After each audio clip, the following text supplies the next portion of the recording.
Before we begin, if you believe every child deserves a chance at happiness, hit that like button.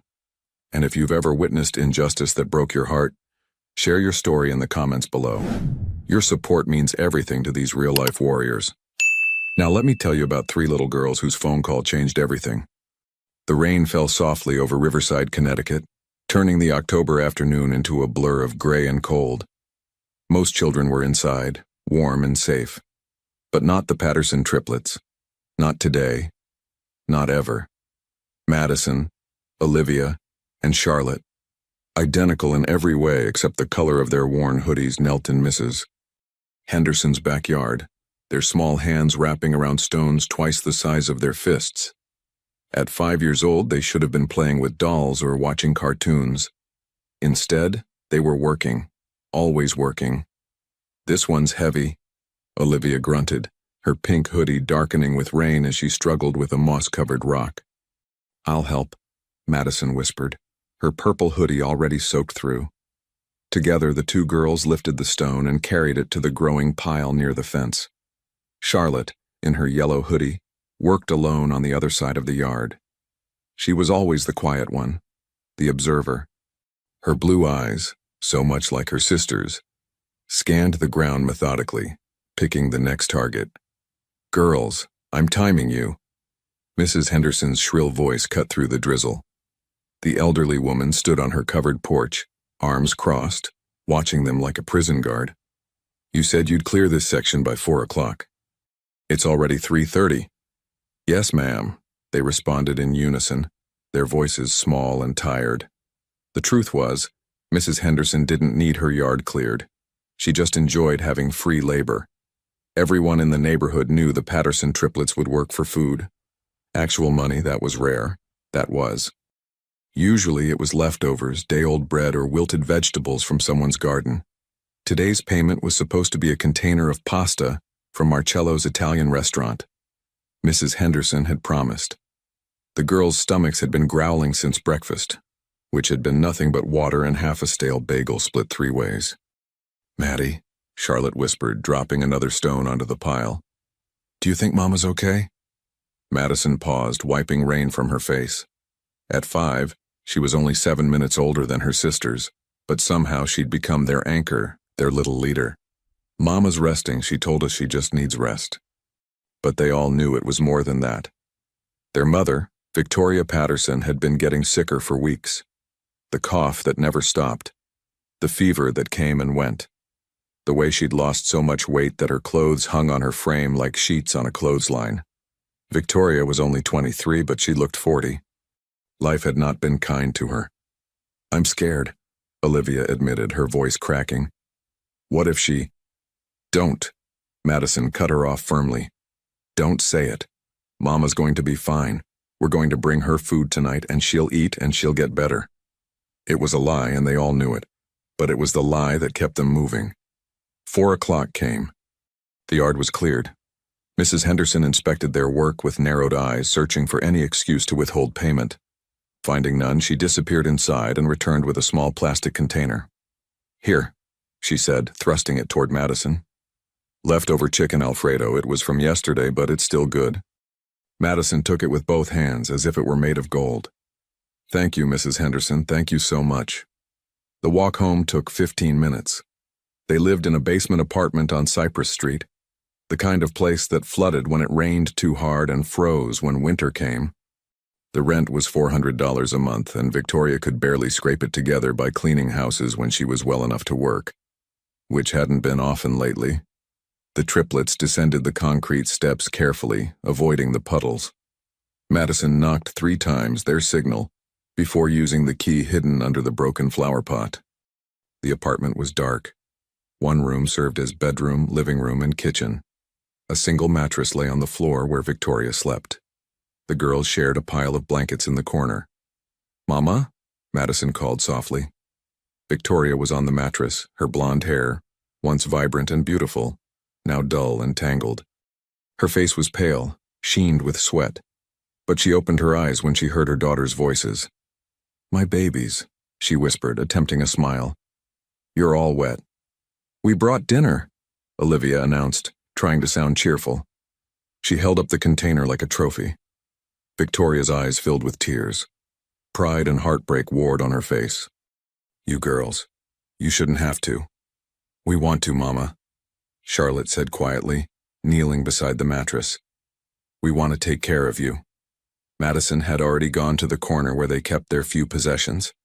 She pulled out an old cell phone, an ancient flip phone that barely worked, with a cracked screen and a battery that died randomly.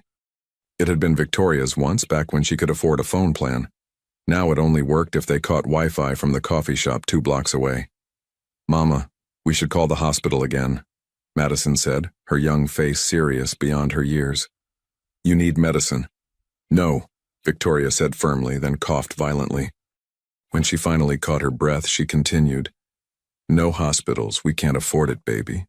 You know that. But Mama, Madison Rose Patterson, I said no. It was the voice Victoria used when there would be no argument. Madison bit her lip and nodded. Let's eat, Victoria said, changing the subject. All of us together. They divided the pasta 4 ways, though Victoria insisted she wasn't hungry, and only ate a few bites when her daughters wouldn't stop staring at her with worried eyes. The triplets ate slowly, making it last, pretending it was a feast instead of the scraps it was. After dinner, Victoria's fever spiked. She was shivering despite the 2 thin blankets covering her. The girls huddled around her, trying to share their body heat. Tell me about your day, Victoria whispered. Tell me something good. So they did. They told her about the stones, about Mrs. Henderson's yard, about the bird they'd seen that had bright red feathers. They didn't mention how cold they'd been, or how their hands were scraped and bleeding, or how a boy from school had laughed at Olivia's torn shoes. They only told her the good parts, because that's what you do when someone you love is slipping away. That night, after Victoria finally fell into a fitful sleep, Madison lay awake in the darkness. She could hear her mother's labored breathing, the rattle in her chest that seemed to be getting worse. Tomorrow, Madison decided, they would work twice as hard. They would earn more food. They would save their mother. They had to. Because if they didn't, what would happen to 3 5-year-old girls alone in the world? The thought terrified her so much that she squeezed her eyes shut and tried to think of nothing at all. Morning came too early. The basement apartment was freezing. The landlord had turned off the heat again, claiming they were late on rent. They weren't late. They were 10 days early. But Mr. Kowalski enjoyed making life difficult for the beautiful blonde woman who'd once rejected his advances. Victoria couldn't get out of bed. Mama? Madison shook her gently. Mama, wake up. Victoria's eyes opened, but she looked confused, unfocused. Rachel? Is that you, Rachel? Madison's heart clenched. Rachel had been Victoria's sister, the girl's aunt, who had died in a car accident 3 years ago. No, Mama, it's Maddie. It's me. Oh. Victoria blinked slowly. I'm sorry, baby. I'm so tired. We know, Mama. Olivia was already bringing the last of their water in a chipped mug. Here, drink this. Victoria managed a few sips before her head fell back on the pillow. She was burning up, her skin hot to the touch. We need to call someone, Charlotte said, her voice small but determined. Who? Madison asked. Who would come? It was the question that haunted them. Victoria had no family left except the girls. Their father, whoever he was, had never been in the picture. Victoria never talked about him, and the girls had learned not to ask. They had no friends, no church community, no safety net of any kind. They were utterly alone. I'll stay with Mama, Olivia volunteered. You two go find work. Madison didn't want to leave, but they needed money. Or food. Or something. Okay. But if Mama gets worse, you run to Mrs. Chen's store and ask her to call 911. Promise? I promise. Madison and Charlotte left the apartment just after 8. The rain had stopped, but the October air was crisp and cold. Their breath formed small clouds as they walked down Cypress Street toward the nicer neighborhoods. Where should we try? Charlotte asked. Mr. Wu's grocery store first. Maybe he needs boxes broken down. Mr. Wu was kind, one of the few people who treated the triplets like children instead of nuisances. But when they arrived, his daughter informed them that Mr. Wu was visiting family in California. "Try again in 2 weeks," she said, not unkindly. They tried the Parker residence next. Mrs. Parker sometimes needed her leaves raked, but the teenage son answered the door and sent them away without even letting them finish asking. By noon, they'd been rejected 7 times. Madison's chest felt tight with panic. They'd earned nothing, not even a promise of future work. "Maybe we should try the church," Charlotte suggested. "Father Murphy said we can't come back unless Mama comes with us," Madison reminded her. "He said we were unsupervised minors and it was a liability." Charlotte's face fell. She'd liked the church. It had been warm there. They were walking past the Riverside Country Club when Charlotte spotted them, the Stones. The country club was renovating their garden, and massive decorative rocks had been delivered and left in the parking lot. Someone needed to move them to the garden beds. "Maddie, look." Madison saw them and understood immediately. "You think they'd pay us?" "Only one way to find out."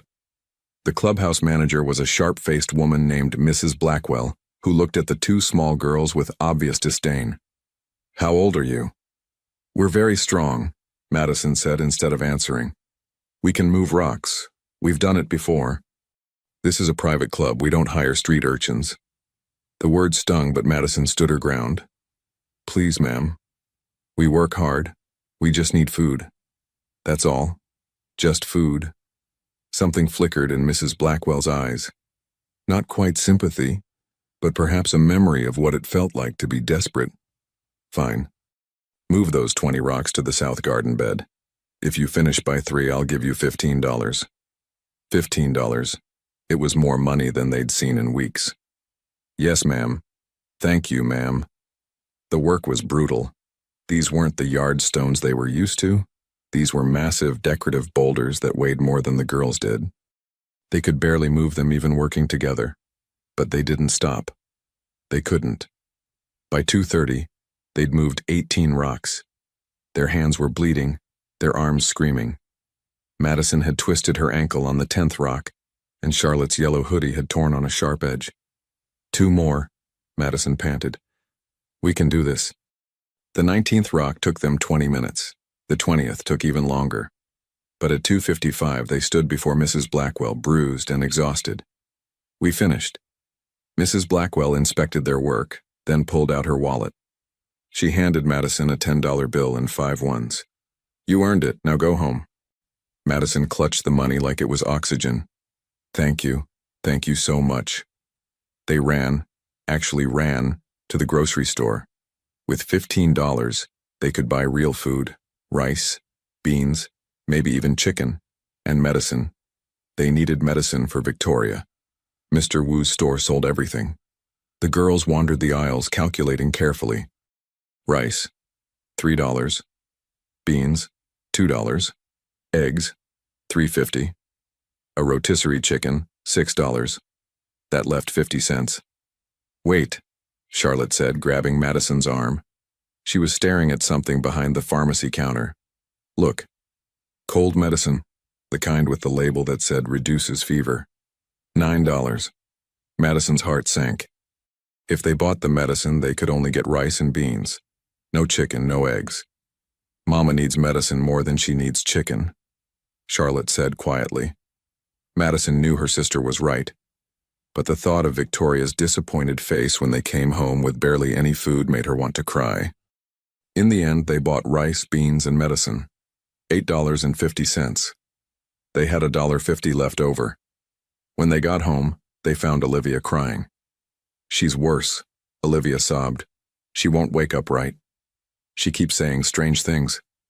Victoria was indeed delirious with fever. She kept calling for Rachel, kept asking if someone named Thomas was there. She didn't seem to recognize her own daughters. Madison gave her mother 2 doses of the medicine, following the bottle's instructions carefully. Then they made rice and beans, dividing it into 4 portions even though Victoria barely ate. That night was the worst night of their young lives. Victoria's fever climbed higher. She thrashed and moaned. At one point she screamed, a horrible raw sound that brought all 3 girls to tears. "We have to call someone," Olivia begged. Maddie, we have to. Madison's hands shook as she picked up the ancient flip phone. She didn't even know if it would work. They hadn't been near Wi-Fi in days. What if they take us away from Mama? Charlotte whispered. It was their deepest fear. They'd heard stories about foster care, about children being separated, about families torn apart. We'll stay together, Madison said with more confidence than she felt. We have to. We're triplets, they can't separate us. But she wasn't sure about that at all. Victoria's breathing was getting worse, shallow and rapid. Madison made a decision. I'm calling. She dialed 911, her fingers trembling. But the call wouldn't go through. No signal, no Wi-Fi, nothing. No, no, no. Madison tried again and again. Olivia grabbed the phone. Let me try. Nothing worked. The phone was useless. Panic was setting in when Charlotte had an idea. The hospital. Mrs. Chen once said they have Wi-Fi. Maybe if we're close enough. It was a long shot, but it was all they had. The hospital was 12 blocks away, too far for 3 5-year-olds in the dark. But Madison didn't hesitate. Let's go. They ran through the streets of Riverside, Connecticut, clutching the dying flip phone. It was nearly midnight. The streets were empty. Every shadow looked threatening. 8 blocks, 9, 10. I see it, Olivia shouted. Riverside General Hospital rose before them, its lights blazing like a beacon. They ran up to the emergency entrance and Madison held up the phone. 1 bar. They had 1 bar of Wi-Fi. It's working. Madison's fingers flew over the keys trying to dial 911 again. But in her panic and exhaustion, she hit the wrong button. Instead of 911, she accidentally hit redial, which called the last number Victoria had dialed months ago. A number Victoria had gotten from a hospital form. A number Victoria had never actually meant to call. The phone rang once, twice. On the 3rd ring, a deep male voice answered. Hello? Madison froze. This wasn't 911. This wasn't a hospital operator. Hello? The voice repeated. Who is this? Madison's voice came out tiny and scared. I need help. My mama is very sick. She won't wake up right and she's really hot and... Slow down, the voice said, suddenly alert and focused. How old are you? 5. 5 years old? Where are your parents? My mama's at home. She's sick. We need a doctor, but we don't have money and... Madison's words tumbled out in a terrified rush. Wait. What's your name? Madison Patterson, and my sisters are Olivia and Charlotte. We're triplets and we're all 5 and Mama won't wake up and I'm really scared and... Madison, listen to me. The voice was calm now, commanding but gentle. Where are you right now? At the hospital, Riverside General. But we're outside because we don't have money and they won't help us without money. You're at the hospital? Yes, but... Stay exactly where you are. I'm going to make sure your mother gets help. Don't move. Do you understand? Who? Who are you? There was a brief pause. Someone who's going to help. Just stay there. The line went dead. Madison stared at the phone, confused and terrified. Had she just made everything worse? Would they get in trouble? What happened? Charlotte asked. I don't know. Madison whispered. I called the wrong number, but the man said he would help. They waited outside the hospital, 3 small girls in torn hoodies holding on to each other in the cold October night. They didn't know that the man on the phone was already making calls, urgent calls. They didn't know that he'd heard something in Madison's voice that had shattered something inside him. They didn't know that in 48 hours their entire world would change. All they knew was that their mother was dying, and they were running out of time. Inside his Manhattan penthouse, 52-year-old Christopher Ashford stood frozen, his phone still in his hand, his heart hammering against his ribs. Christopher was one of the wealthiest men in America, the CEO of Ashford Industries, a tech conglomerate worth billions. He owned homes in 5 countries, a private jet, and more cars than he could count. Forbes had just named him the 14th richest person in the world. None of it mattered at that moment. Madison Patterson, he whispered to himself. The name meant nothing to him. But something about that child's voice, the exhaustion, the terror, the desperate maturity of a 5-year-old trying to save her mother, had struck him like a physical blow. Christopher had spent his entire adult life building walls around his heart. After his wife died 20 years ago, he'd sworn never to let anyone close again. No relationships, no emotional entanglements, just work, money, and power. But that little girl's voice had cracked something open. He was already calling his head of security. "Franklin, I need you to do something immediately." "Of course, sir." "There's a woman, Victoria Patterson.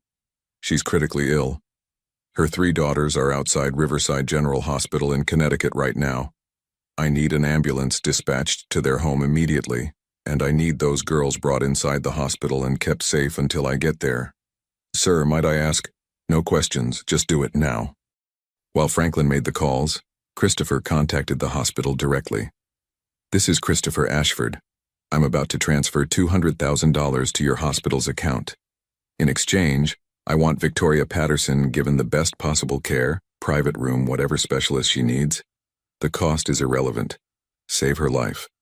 The hospital administrator stammered, clearly shocked. "Mr. Ashford will absolutely—" "And there are 3 5-year-old girls, triplets. They're somewhere near your emergency entrance. Find them, keep them warm, feed them, and do not let anyone scare them. They've been through enough." "Yes, sir, right away, sir."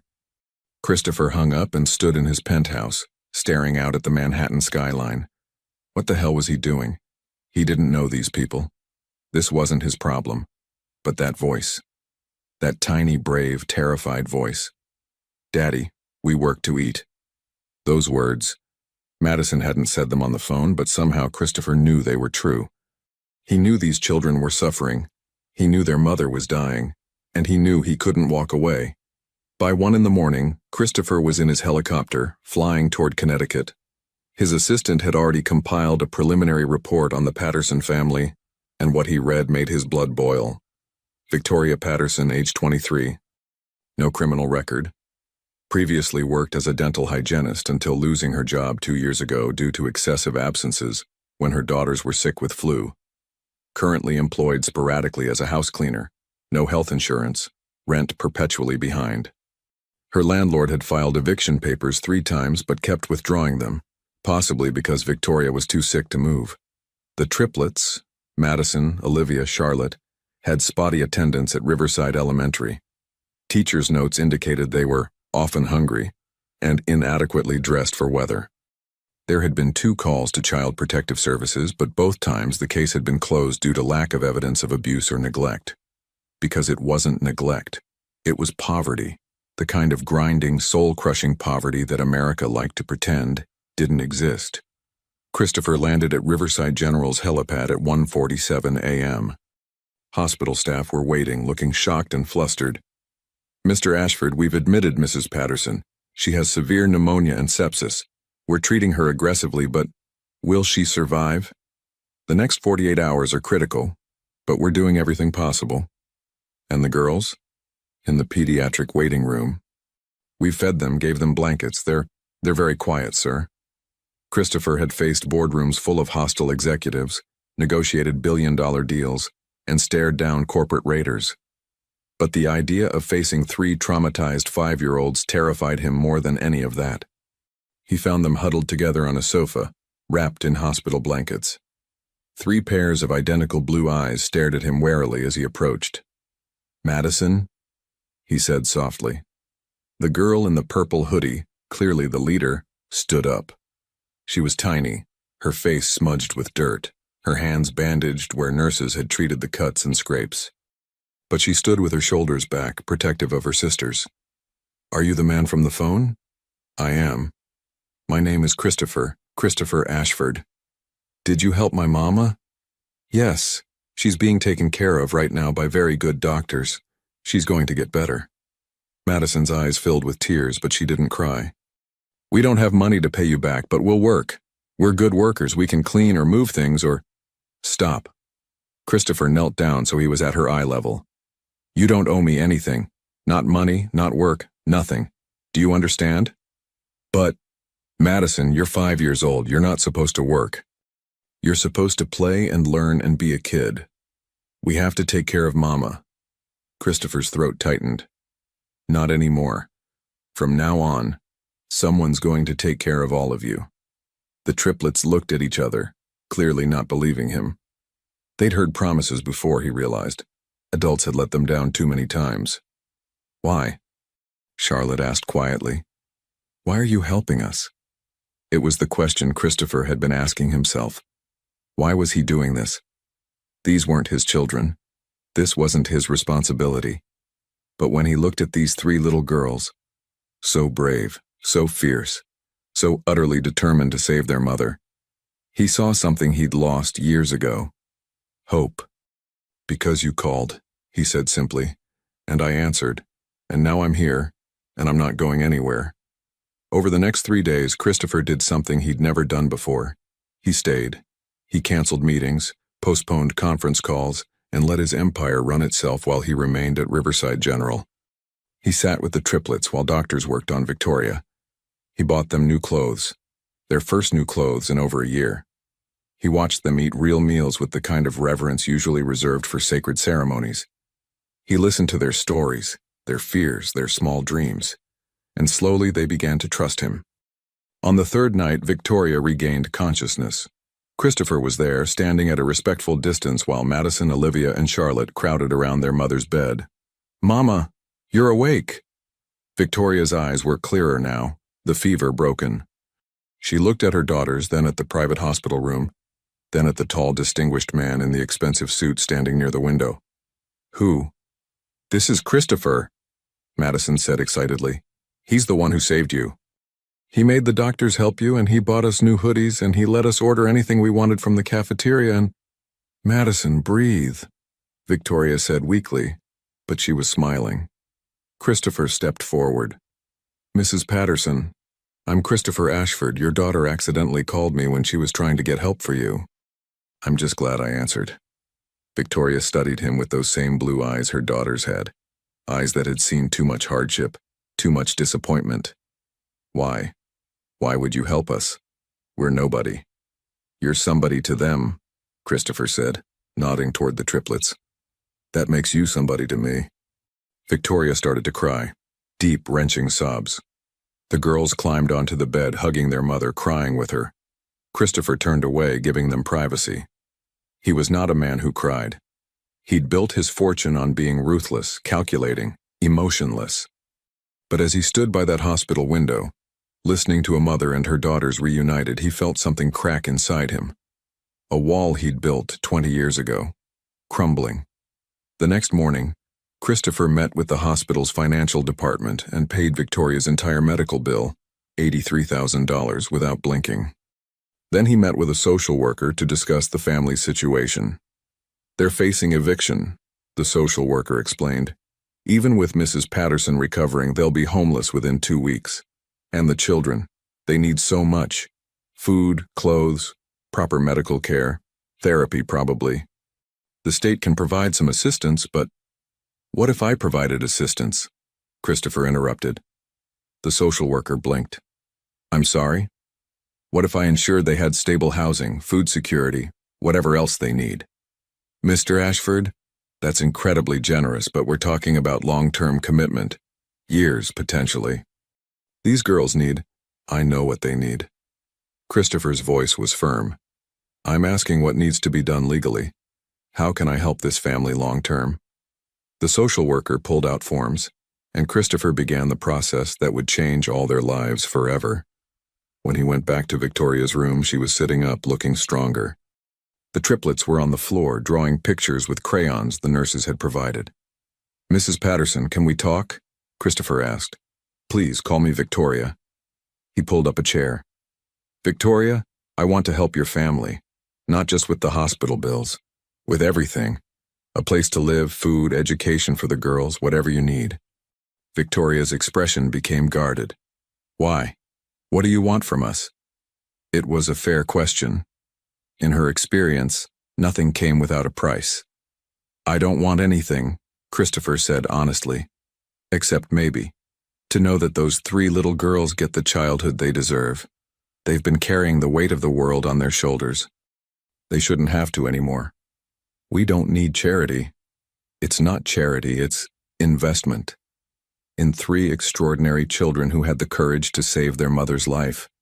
Victoria looked at her daughters, who were now watching the adults intently. You're serious. Completely. I don't understand. People don't just do this. Not for strangers. Christopher was quiet for a moment.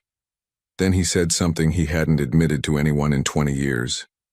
My wife died when our daughter was 3. Cancer, aggressive and fast. I had all the money in the world, the best doctors, everything. And it didn't matter. She died anyway, and I raised our daughter alone. I'm sorry, Victoria whispered. My daughter's name is Sarah. She's 23 now, living in London, working for an international law firm. She's brilliant and independent and wants nothing to do with me because I was too busy building my empire to actually be her father. Christopher's voice cracked slightly. I can't get those years back. I can't fix what I broke with my own child. But maybe I can help yours. The room was silent. Then Madison spoke up from the floor. Your daughter's name is Sarah? Yes. That's a pretty name. Christopher smiled, a real smile that reached his eyes. She'd like you girls. Victoria took a shaky breath. If you're serious about helping, we need everything. I don't even know where to start. Then we'll start together. And that's what they did. Over the following weeks, Christopher worked with Victoria to find them a proper home. Not a mansion, she insisted, but a simple house in a safe neighborhood. Safe. 3 bedrooms, a yard for the girls near a good school. He set up trust funds for the triplets' education. He hired an attorney to help Victoria get back on her feet legally, dealing with debt collectors and eviction notices. He connected her with a job placement agency and helped her find work that accommodated her recovering health. But most importantly, he was present. He showed up. For the girls' first day at their new school. For Victoria's follow-up doctor appointments. For Madison's 6th birthday party. The first real birthday party any of them had ever had. The media eventually caught wind of the story. Billionaire saves single mother and triplets, the headlines read. Christopher's PR team wanted to capitalize on the positive press. But Christopher refused all interviews. This isn't about me, he told them. It's about those girls. One evening, 3 months after that fateful phone call, Christopher sat in Victoria's new living room. The house was modest but warm, filled with the sound of the triplets laughing as they played in the yard outside. I've been thinking, Victoria said carefully, about what you said. About wanting to help, but not knowing how. Yes? The girls. They ask about you when you're not here. They light up when you visit, I think. She paused, choosing her words carefully. I think you've become important to them. Christopher felt his chest tighten. They're important to me, too. I know, I can see it. Victoria smiled. You're good with them, patient, kind.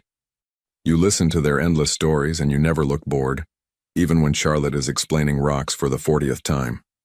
Those rocks nearly killed them, Christopher said darkly. Of course I listen. My point is, you've done so much already. You saved my life, gave us a home, secured our future. But there's one more thing I want to ask, and you can absolutely say no. What is it? Would you consider being a regular part of their lives? Not as a benefactor, as a person who cares. She struggled with the word. Like family.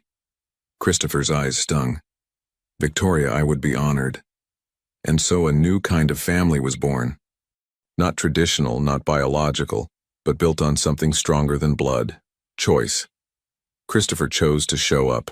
Victoria chose to trust. The triplets chose to love. Madison, Olivia, and Charlotte called him Mr. Christopher at first, then eventually just Christopher. He taught them to swim, took them to museums, helped with homework. He was there for school plays and soccer games and every small milestone that most parents took for granted. He never tried to replace their absent father. He knew that wasn't his role. But he became something equally important.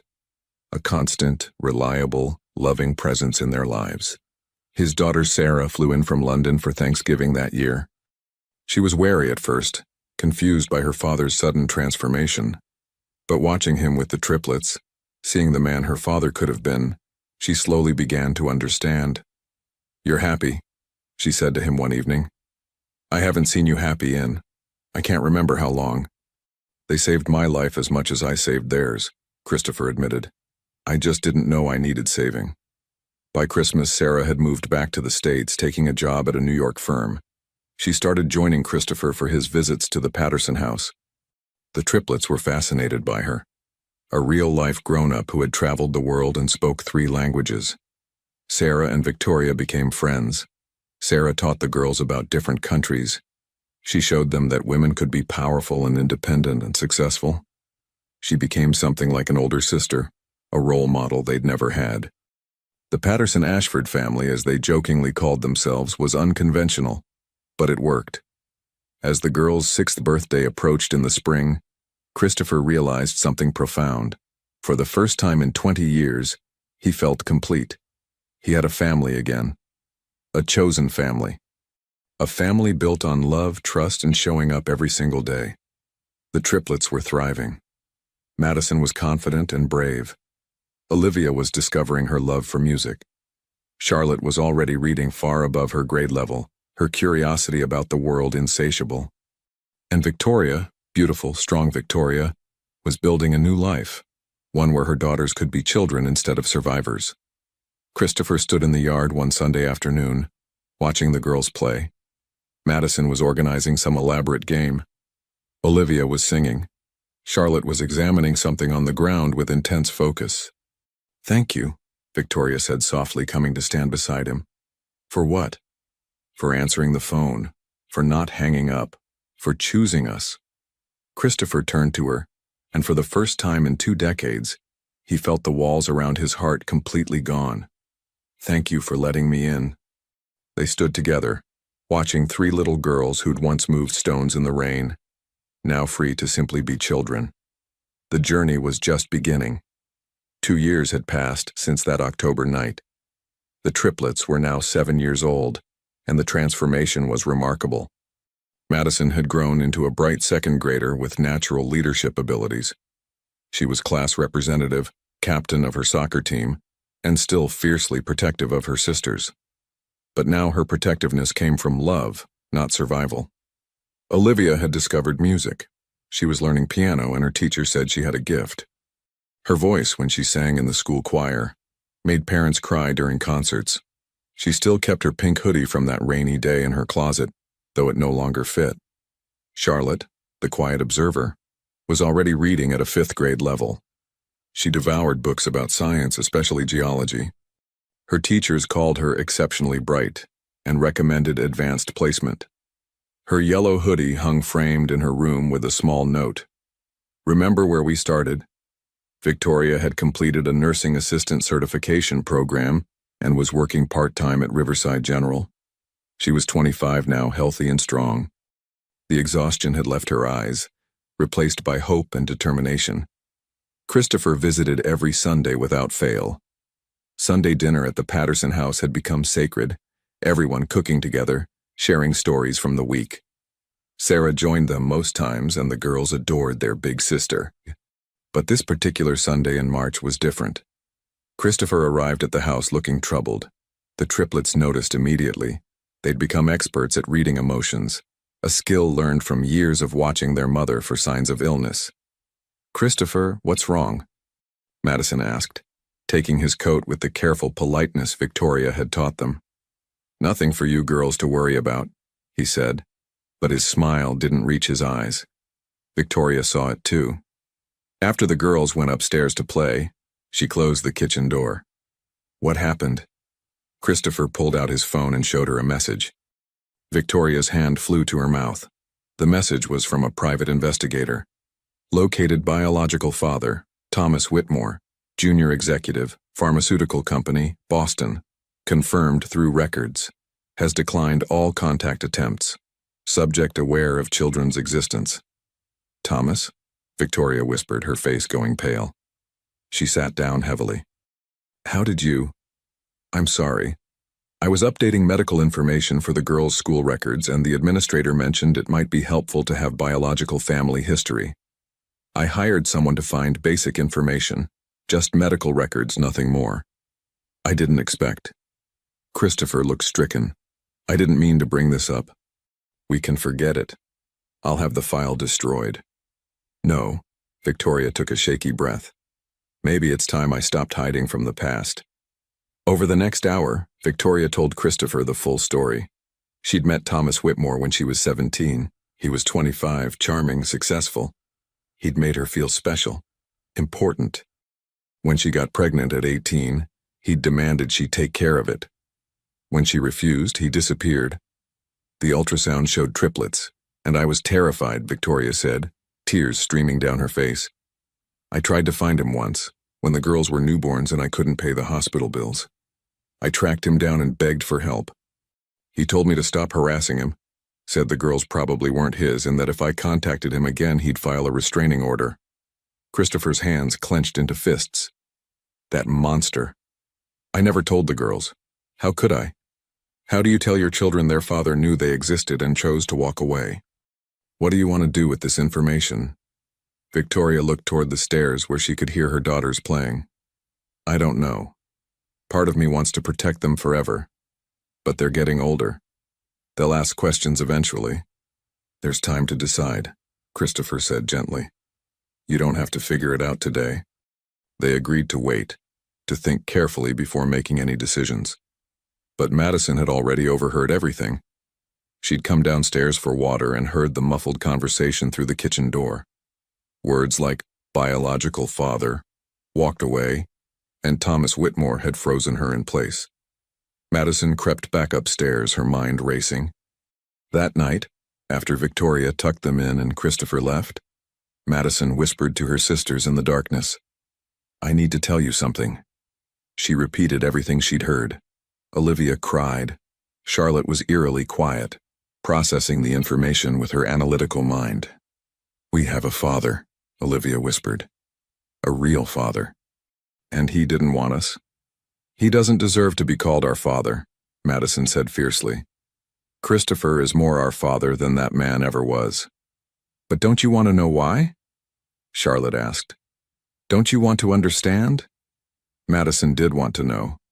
She wanted to look this Thomas Whitmore in the eye and ask him how he could abandon 3 babies. How he could know they existed and not care if they lived or died. What if we found him? Charlotte suggested. Not to ask for anything. Just to see, to understand. That's crazy, Olivia protested. We're 7 years old. How would we even get to Boston? But Madison was already thinking. She'd become good at solving problems, at finding solutions when adults couldn't or wouldn't help. It was a skill learned from desperation, but it served her now. Sarah, Madison said slowly. We could ask Sarah to take us. We could tell her it's for a school project. She wouldn't question it. That's lying, Olivia said uncomfortably. It's protecting Mama and Christopher, Madison countered. If this goes badly, they don't need to know. If it goes well. She trailed off, not sure what well would even look like. Over the next 2 weeks, the triplets planned carefully. They convinced Sarah they needed to interview a business executive for a school project about careers. Sarah, busy with her new job and assuming the girls had Victoria's permission, agreed to drive them to Boston on a Saturday. On a cold morning in April, 3 7-year-old girls wearing their best dresses sat in Sarah's car, heading toward a confrontation they weren't emotionally prepared for. You girls are awfully quiet, Sarah commented. Nervous about the interview? A little, Madison admitted. It wasn't a lie. Thomas Whitmore's pharmaceutical company occupied 3 floors of a downtown Boston building. Sarah walked them to the lobby, checked her watch, and said, I have errands to run. Text me when you're done and I'll pick you up. You have the receptionist's number if you need anything, right? Right, Madison said, clutching the piece of paper Sarah had given them. Sarah left and the 3 girls stood in the gleaming lobby, suddenly unsure. We can still leave, Olivia whispered. No, Charlotte said firmly. We came for answers. Let's get them. They approached the receptionist. We're here to see Mr. Whitmore. We're doing a school project about pharmaceutical careers. The receptionist smiled at the 3 identical girls. How adorable. Let me call up and see if Mr. Whitmore has a few minutes. To their surprise, he agreed. Perhaps he thought it would be good publicity. Perhaps he was bored. Perhaps fate wanted this confrontation to happen. The elevator ride to the 14th floor felt eternal. A young assistant met them and led them to a corner office with floor-to-ceiling windows overlooking the city. Thomas Whitmore stood when they entered. He was tall, blonde, with blue eyes, just like theirs. Madison felt sick looking at him. "Hello, girls. What school are you from?" Madison's carefully prepared speech evaporated. Instead, she said, "We're not here for a school project. We're here because we're your daughters." The color drained from Thomas's face. His mouth opened and closed soundlessly. "I'm Madison. These are Olivia and Charlotte. We're triplets. Our mother is Victoria Patterson. You knew her 8 years ago." Thomas sank into his chair. You shouldn't be here. How did you find me?" "Does it matter?" Charlotte asked, her voice cold. "We're here, and we have questions." For the next 30 minutes, 3 7-year-old girls asked their biological father questions that no child should have to ask. Why did you leave? Why didn't you help? Didn't you care if we starved? If we died? Thomas's answers were pathetic. He'd been young, scared, focused on his career. He'd convinced himself Victoria was lying about the pregnancy. He'd built a life pretending they didn't exist. "Do you have other children?" Madison asked. "No. My wife and I decided not to have kids. The timing was never right." The irony was devastating. He'd had 3 children and thrown them away, then chose to never have more. "Are you rich?" Olivia asked bluntly, tears on her cheeks. "I'm comfortable. We almost died," Olivia said, her voice breaking. "We moved rocks in the rain for food scraps. Our mama almost died because we couldn't afford medicine. And you were comfortable." Thomas had no response. Madison stood up, suddenly feeling much older than 7. "We didn't come for money or for you to suddenly want to be our father. We came because we needed to see what kind of man abandons 3 babies. And now we know," Charlotte added, standing beside her sister.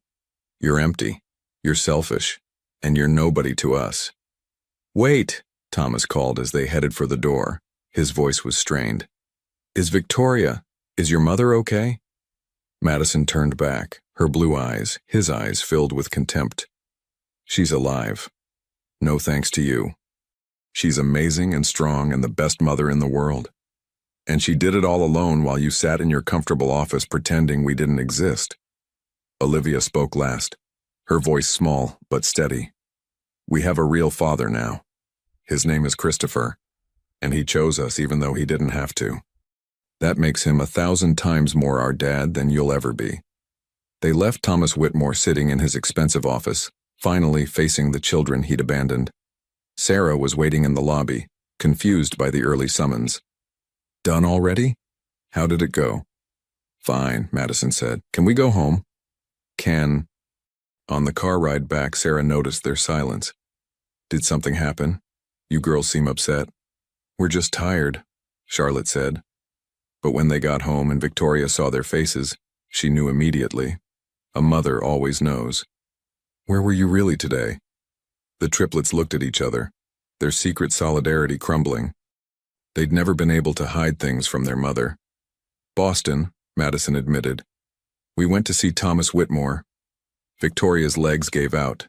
She sat heavily on the couch. "You did what?" Through tears, the girls explained everything. How Madison had overheard. How they'd needed to know, how they'd lied to Sarah to make it happen. "Are you angry?" Olivia whispered. Victoria pulled all 3 girls into her arms.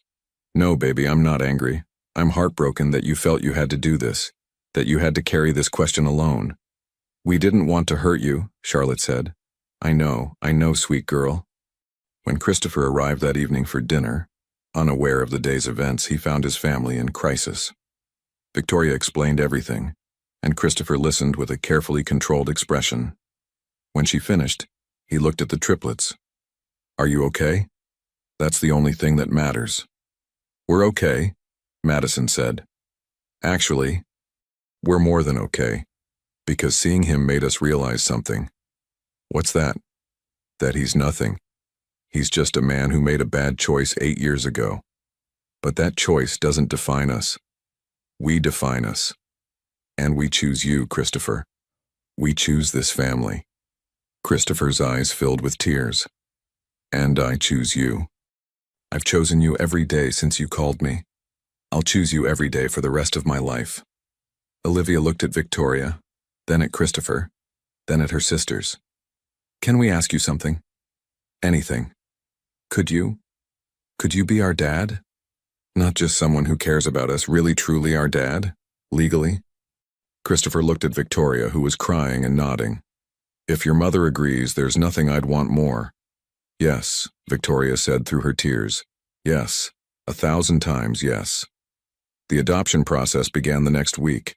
There would be paperwork, court dates, home visits. But none of that mattered. Because they had already made the choice that mattered most, to be a family. The courthouse in Hartford was crowded on a warm Tuesday in September. The triplets were 8 years old now, wearing matching blue dresses that Sarah had helped them pick out. Victoria wore the pearl necklace Christopher had given her. Christopher looked more nervous than he'd ever been for any business deal. Sarah sat in the front row, tissues already in hand. All rise for the Honorable Judge Patricia Morrison. Judge Morrison was a stern woman in her 60s, but her eyes softened when she looked at the triplets. This is a special day, she began. Adoption represents love in its purest form, choosing family. She reviewed the paperwork, asked the required questions, and listened as each person explained why they wanted this adoption. When it was Madison's turn, she stood. Her voice was clear and strong.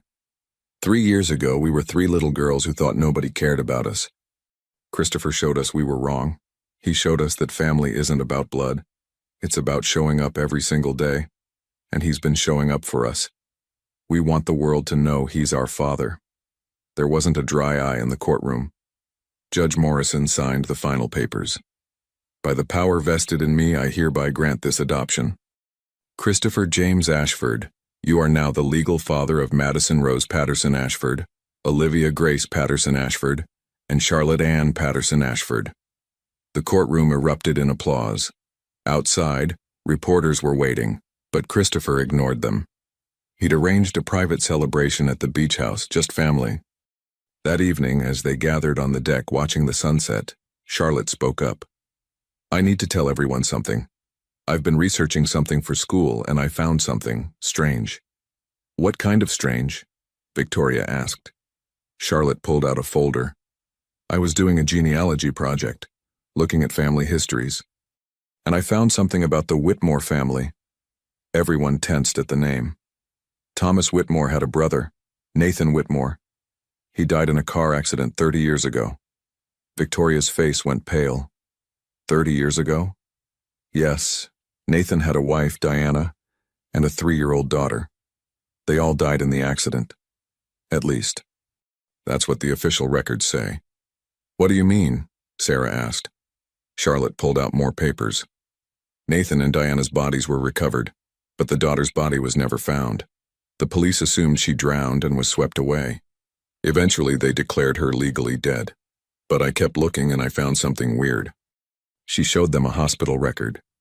The same week that little girl was declared dead, a 3-year-old girl with amnesia was admitted to Riverside General Hospital. No ID, no memory. They called her Jane Doe. Victoria's hand started shaking. What are you saying? Mama, Charlotte said gently. What's your earliest memory? I woke up in a hospital when I was about 14. They told me I'd been in foster care since I was young, that I'd had a head injury as a child that caused memory problems, but I don't remember anything before 14. Charlotte nodded slowly. I had Sarah help me run a genetic probability analysis based on the Whitmore family genetics and your genetic markers, Mama. There's a 98% probability that you're Nathan Whitmore's daughter, Victoria Whitmore. The silence was deafening. That's impossible, Victoria whispered. Someone would have found me. Thomas would have looked for me. Nathan and Thomas weren't close, Charlotte explained. And look at Thomas's track record. He didn't look for his own daughters. Why would he look for his niece? Christopher's mind was racing. If this is true, Victoria, you were lost in the foster system for 25 years. You're not just the mother of Thomas's biological children. You're his niece, his own family. He abandoned me twice, Victoria said, her voice hollow. Once when I was 3, and again when I was 18 and pregnant with his children. There's someone else, Charlotte said quietly. Nathan's wife had a sister. Her name is Helen Morrison. She's 70 now, lives in Vermont. I found an old newspaper article where she said she never stopped believing her niece was alive somewhere. Victoria looked at Christopher, overwhelmed. What do we do? We find out the truth, Christopher said firmly. DNA test, records check, whatever it takes. If you have family who wanted you, who looked for you, they deserve to know you're alive. The DNA test confirmed it. Victoria Patterson was Victoria Whitmore, the lost daughter of Nathan and Diana Whitmore, missing for 25 years. Helen Morrison arrived 2 days after receiving the news. She walked into Victoria's house, looked at the young woman standing before her and sobbed. You have Diana's eyes, Helen whispered. Oh my God, you're really alive. Victoria fell into her aunt's arms, an aunt she'd never known she had. Helen explained that she'd never stopped searching. She'd hired investigators, posted on missing person sites, never given up hope. Thomas told me to stop torturing myself. He said you were dead, but I knew. Somehow I knew you were out there. Did you want me? Victoria asked, her voice small.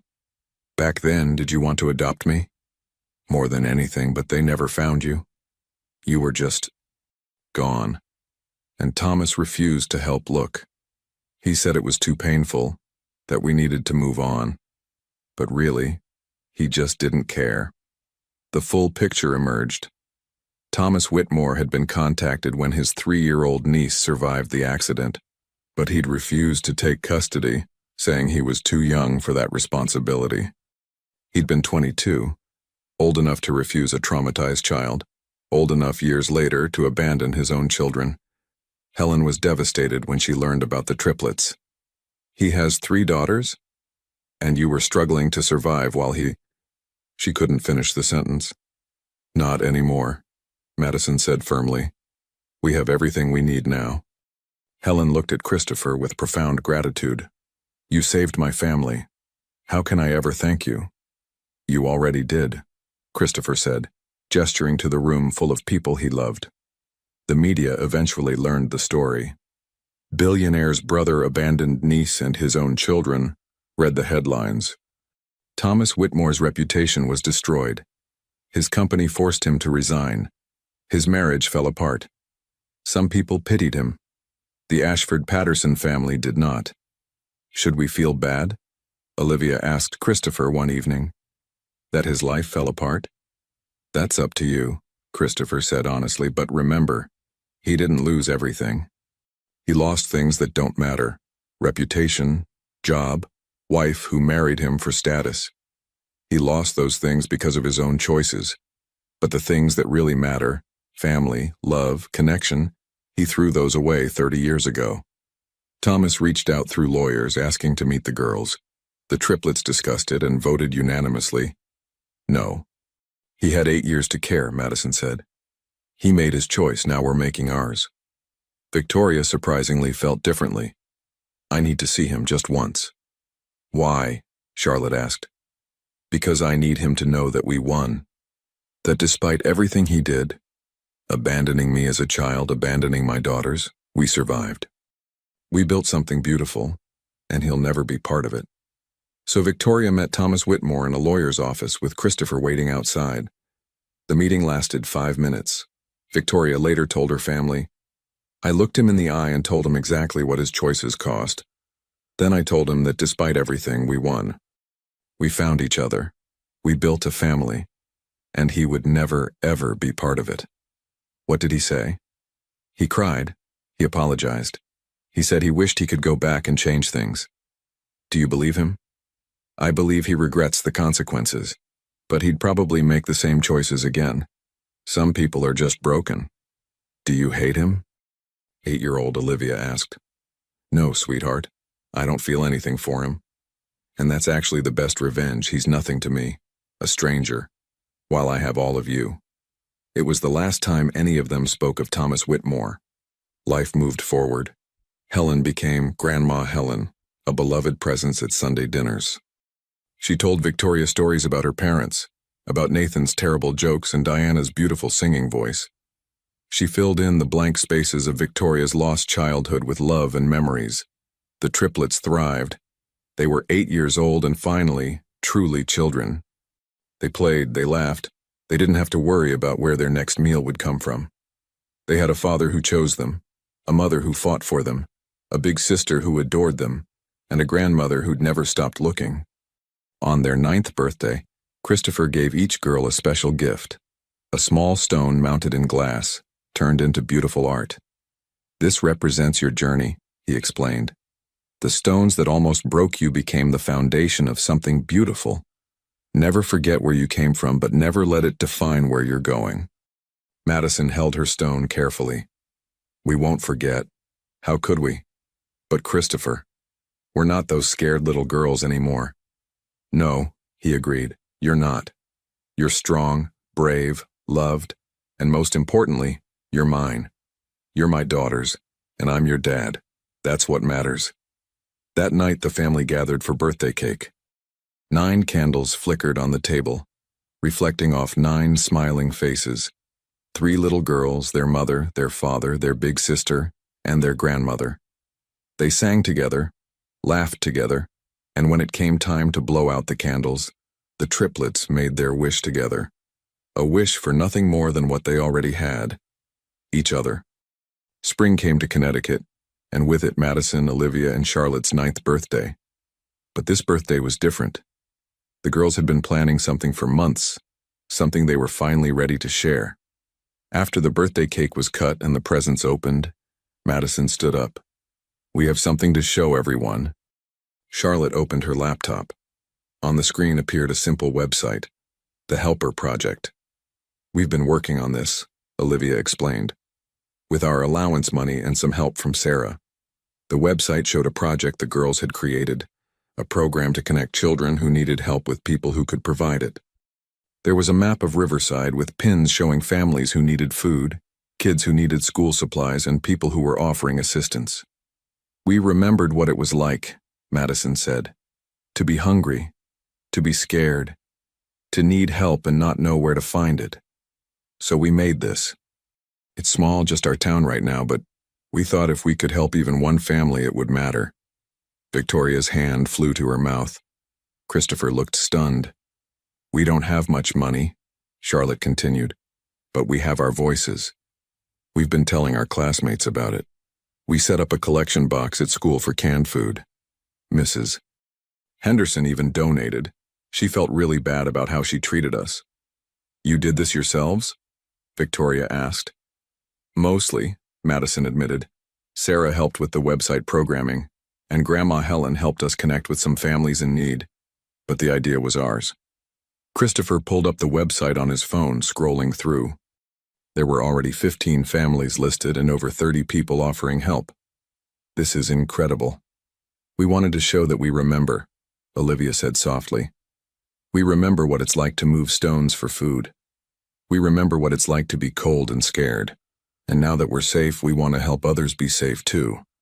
"There's something else," Charlotte said. She pulled out another folder. The girl always had folders. "We've been thinking about the country club, the place where Maddie and I moved those heavy stones when we were 5. "What about it?" Christopher asked. "It's closing down," Charlotte explained. "Bad management, apparently. It's going up for sale. We looked at the asking price." She showed them a number. "And we know it's a lot of money. We know we can't buy it ourselves. But we have an idea." Madison jumped in. "What if? What if we bought it together? Not to make it a club again, to make it a community center, a place where kids from all neighborhoods can go. Music lessons, sports, tutoring, everything those rich people at the club never wanted to share. We'd tear down the gates," Olivia added, "make it accessible to everyone, especially kids like we used to be." Christopher looked at Victoria, who was crying and nodding. He looked at Sarah, who was grinning. He looked at Helen, who was beaming with pride. "How much of your trust funds did you want to use?" he asked the girls. All of it, Madison said firmly. Every penny. Because what good is money in an account when we could use it to help kids right now? No, Christopher said, and the girls' faces fell. You're not using your trust funds.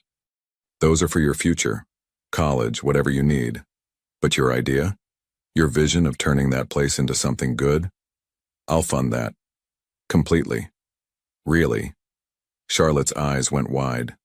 Really? On one condition. What? You three are the directors. This is your project.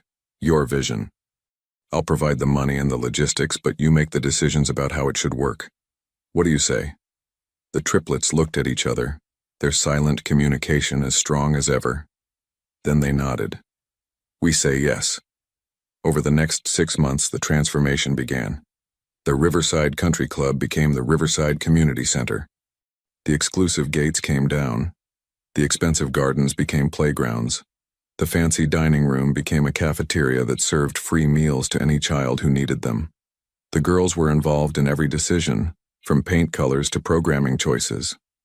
At 9 years old, they weren't running the day-to-day operations. Adults did that, but their vision guided everything. On opening day, Madison was asked to cut the ribbon. She stood before a crowd of families, some wealthy, some struggling, all welcome, and spoke clearly into the microphone. 4 years ago, my sisters and I moved rocks in this exact spot. We were 5 years old and desperate for food. The people who ran this place then saw us as cheap labor. But we survived. And now, this place that once represented exclusion is a place of hope and opportunity. She looked at Christopher standing in the front row. Someone once told us that the stones that almost break us can become the foundation of something beautiful. This center is proof of that. Every child who learns here, every family who finds help here, every person who discovers they're not alone. That's our foundation, built from stones. The crowd erupted in applause. That evening, the family gathered at the beach house, their traditional spot for important moments. The sun was setting over Long Island Sound, painting the sky pink and gold. I'm proud of you girls, Victoria said, pulling all three into a hug. So incredibly proud.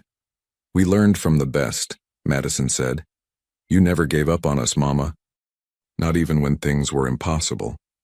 And Christopher showed us that helping people isn't about charity, Charlotte added. It's about recognizing their humanity and responding to it.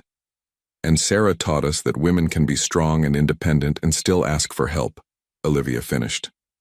Christopher looked at his chosen family. His daughters, his. He wasn't sure what Victoria was to him anymore.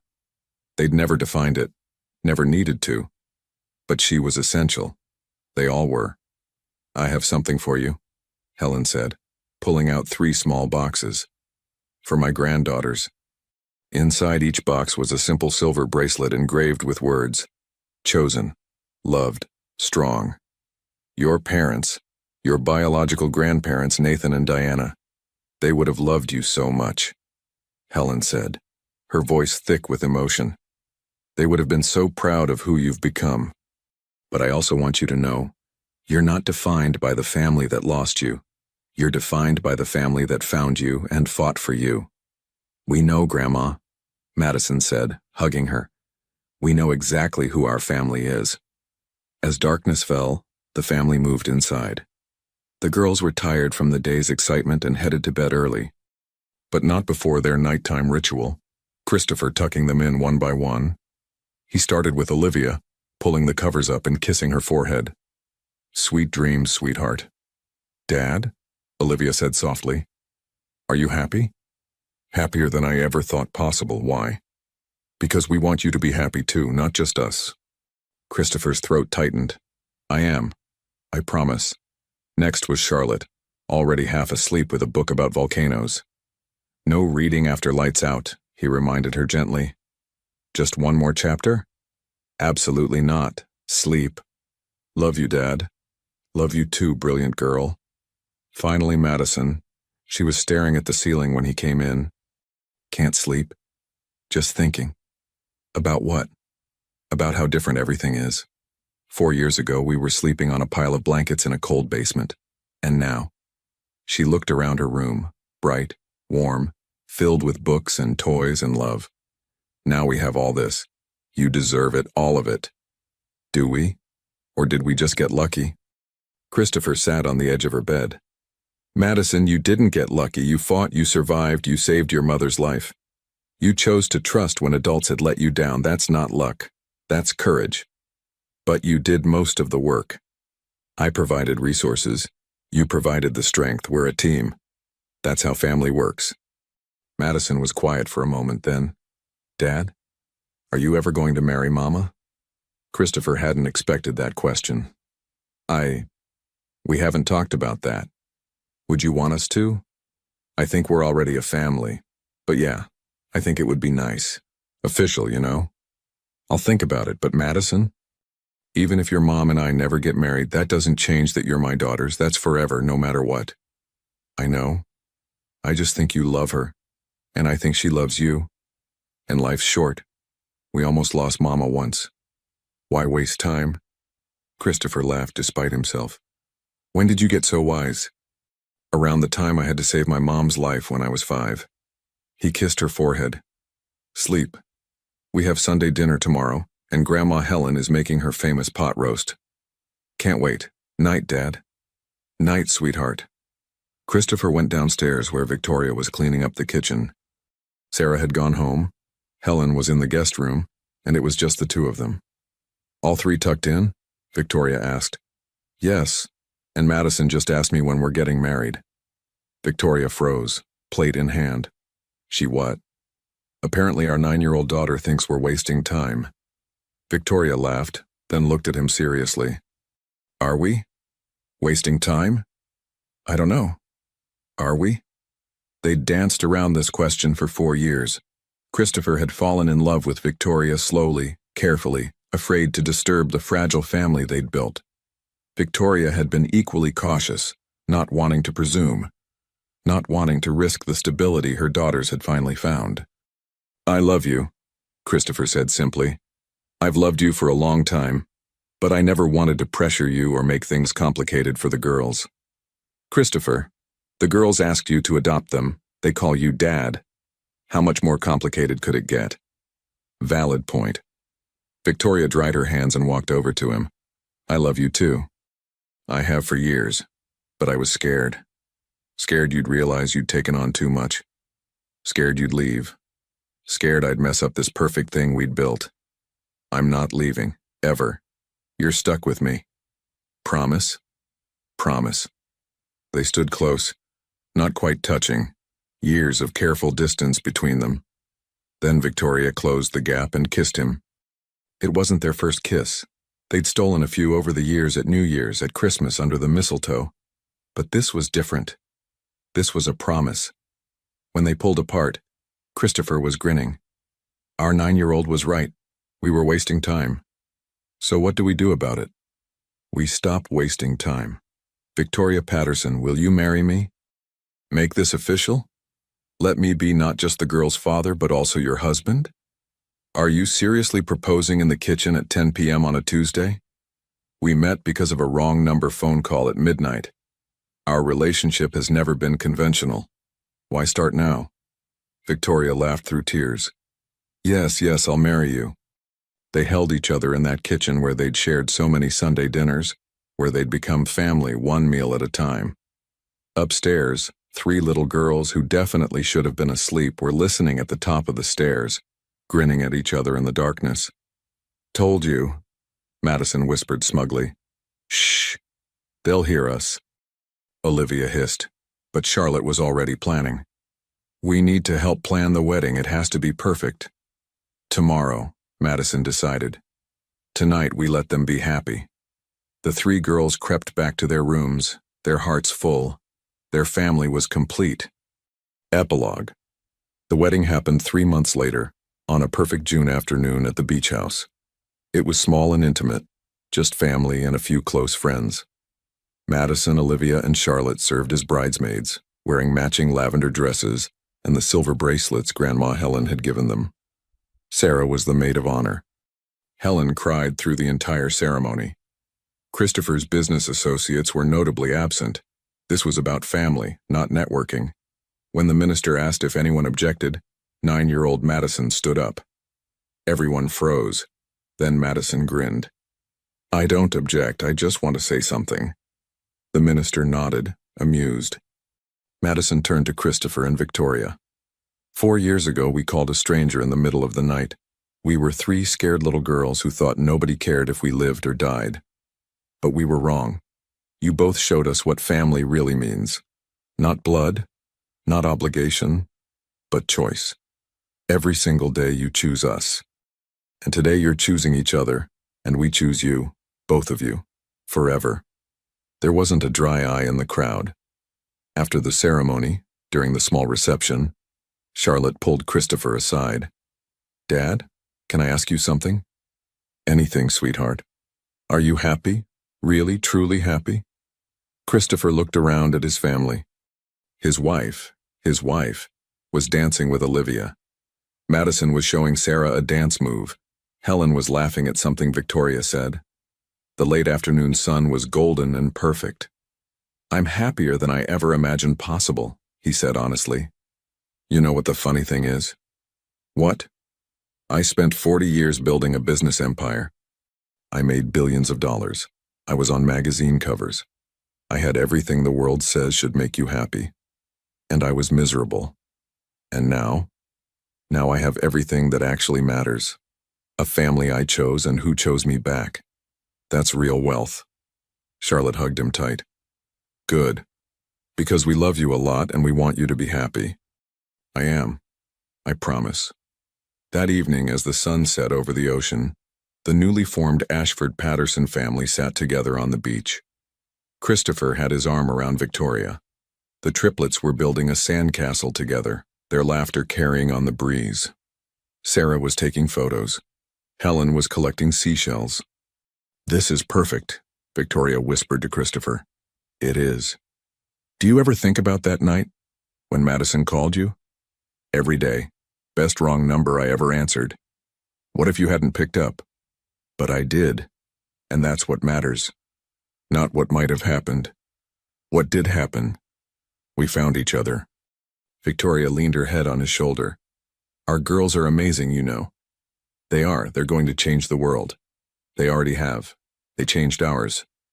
As darkness fell, the family walked back to the beach house together. Madison held Christopher's hand. Olivia held Victoria's. Charlotte walked between her sisters, linking arms with both. They were a family built from broken pieces, assembled with love and choice and showing up every single day. They weren't perfect. They had hard days and arguments and challenges. But they had each other. And that made all the difference. Years would pass, the girls would grow up. They would face new challenges and celebrate new victories. But this moment, this perfect June evening when their family became official, would remain crystallized in their memories forever. The night 3 little girls had called a stranger and found a father. The night a broken man had answered and found a family. The nightstones became a foundation for something beautiful. Later that night, after everyone had gone to bed, Christopher found Madison sitting on the porch, looking at the stars. "Can't sleep?" he asked, sitting beside her. "Just thinking." "About what?" "About how we almost didn't make it. What if Mama had died that night? What if you hadn't answered the phone? What if we'd been too scared to call? But none of those things happened. We made it. All of us." Madison was quiet for a moment. "I'm 9 years old, and I've already lived a whole lifetime. You have. You've survived more than most adults, but Madison, that's not your whole story. That's just the beginning. You have so much life ahead of you. So many adventures waiting, and the best part? What? You don't have to face any of it alone. You have your mom, your sisters, me, Sarah, Grandma Helen. You have a whole family who will be there for every single moment. Promise? Promise we're family, that means forever." Madison smiled and leaned against him. "I love you, Dad. I love you too, sweetheart. More than you'll ever know." They sat together in comfortable silence, father and daughter, watching the stars. Somewhere inside, Olivia was probably singing in her sleep. Charlotte was probably reading with a flashlight under her covers. Victoria was probably checking on them both, unable to break the habit of making sure they were safe. This was family. Messy, imperfect, beautiful family. Built on a foundation of stones. Held together by choice. Made strong by love. And it all started with 7 words from a scared 5-year-old girl. I need help. My mama is sick. A plea for rescue that became something so much more. A wrong number that became the rightest thing that ever happened. A phone call that changed 5 lives forever.